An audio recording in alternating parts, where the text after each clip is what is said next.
Hi friends, നമ്മൾ Activa 5G 6G 125 വണ്ടികളിലൊക്കെ speedometer sensor വരുന്നത് ഈ ഗിയർ ബോക്സിൻ്റെ മുകളിലായിട്ടാണ്. ഈ ഒരു സെൻസറാണ്, ഇത് മാഗ്നറ്റിക് സെൻസറാണ്. നമ്മളെ ഗിയർ ബോക്സിനകത്തുള്ള ഗിയറിൻ്റെ ടീത്തുകൾ ഈ സെൻസറിൻ്റെ അടുത്തുകൂടി മൂവ് ചെയ്യുന്ന സമയത്ത് ഈ സെൻസറിൻ്റെ അകത്ത് ഉണ്ടാകുന്ന ഒരു സിഗ്നൽ, അതായത് ഫ്രീക്വൻസിയോ അതുപോലെ അതിൻ്റെ വോൾട്ടേജും കാര്യങ്ങളൊക്കെ വെച്ചുകൊണ്ട് ECM ഡിക്റ്റേറ്റ് ചെയ്യുന്ന രീതിയിലാണ് ഈ സ്പീഡോമീറ്റർ സെൻസർ വെച്ചിരിക്കുന്നത്.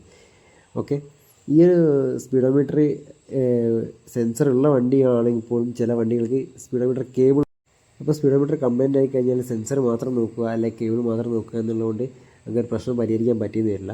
അപ്പോൾ ഈ രണ്ടും വരുന്ന വണ്ടികളുണ്ട്. അതായത് ഈ സെൻസർ ഉപയോഗിക്കുന്നതെന്ന് വെച്ചാൽ പൊതുവേ ECMൻ്റെ അകത്തേക്ക് ഡാറ്റ കളക്ട് ചെയ്യാൻ വേണ്ടിയിട്ടാണ്. ECMൻ്റെ അകത്ത് MIL ലാമ്പ് ഓണായിക്കൊണ്ട് എത്ര കിലോമീറ്റർ വണ്ടി ഓടിയിട്ടുണ്ട് അങ്ങനെ കാര്യങ്ങളൊക്കെ റെക്കോർഡ് ചെയ്യാൻ വേണ്ടിയിട്ടും വണ്ടിൻ്റെ മൈലേജ് കാര്യങ്ങളൊക്കെ റെക്കോർഡ് ചെയ്യാൻ വേണ്ടിയിട്ടാണ് ECMൻ്റെ അകത്തേക്ക് ഈ ഒരു സെൻസർ യൂസ് ചെയ്യുന്നത്. അല്ലാതെ ഉള്ള കേബിൾ വഴിയുള്ളത് വെച്ചാൽ നമ്മുടെ ഡ്രൈവർക്ക് മീറ്ററിൻ്റെ അകത്ത് വണ്ടിയുടെ വേഗത കാണാനും മറ്റുമായിട്ടുള്ള ആ ഒരു മെക്കാനിക്കൽ സിസ്റ്റമായിട്ട് വരുന്നുണ്ട്. പക്ഷേ BS4 ആക്റ്റീവ 5G പോലെ വണ്ടികൾക്ക് ഈ ഒരു സെൻസർ മാത്രമേ ഉണ്ടാവുള്ളൂ, കേബിൾ മെക്കാനിസം ഉണ്ടാവില്ല.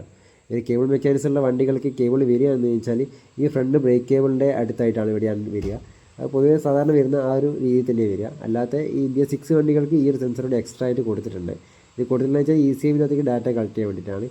അപ്പം ഈ ഒരു സെൻസറും കാര്യങ്ങളൊക്കെ നമുക്ക് ചെക്ക് ചെയ്ത് കഴിഞ്ഞാൽ നമുക്ക് ഒരുപക്ഷെ സ്പീഡോമീറ്ററിൻ്റെ പ്രശ്നം പരിഹരിക്കാൻ പറ്റുള്ളൂ. ചിലപ്പോൾ ഈ ഒരു സെൻസറുള്ള പറ്റി അറിയുന്ന ആളാണെങ്കിൽ ചിലപ്പോൾ നോക്കുക ഈ ഒരു സെൻസർ കംപ്ലൈൻറ്റ് കാര്യങ്ങളൊക്കെ ആയിരിക്കും. പക്ഷേ മീറ്ററിനകത്ത് ഇരുന്ന കംപ്ലൈൻറ്റുകൾക്ക് സ്പീഡോമീറ്ററിൻ്റെ മെക്കാനിക്കലായിട്ടുള്ള കേബിൾ വഴിയുള്ള ആ ഒരു സെൻസർ കാര്യങ്ങളൊക്കെ ആ രീതിയിലുള്ള ഭാഗങ്ങളൊക്കെയാണ് ചെക്ക് ചെയ്യേണ്ടത്. അപ്പോൾ അതുപോലെ ECMനകത്തേക്ക് ഡാറ്റ കിട്ടാത്തതാണെങ്കിൽ നമുക്ക് ഈ ഒരു സെൻസറിൻ്റെ കംപ്ലൈൻറ്റും കാര്യങ്ങളൊക്കെ ചെക്ക് ചെയ്യാം. ഈ ഒരു ഗിയർ ബോക്സിൻ്റെ നേരെ മുകളിലായിട്ട് ഇങ്ങനെ ഹോളിനകത്താണ് ഇതൊരു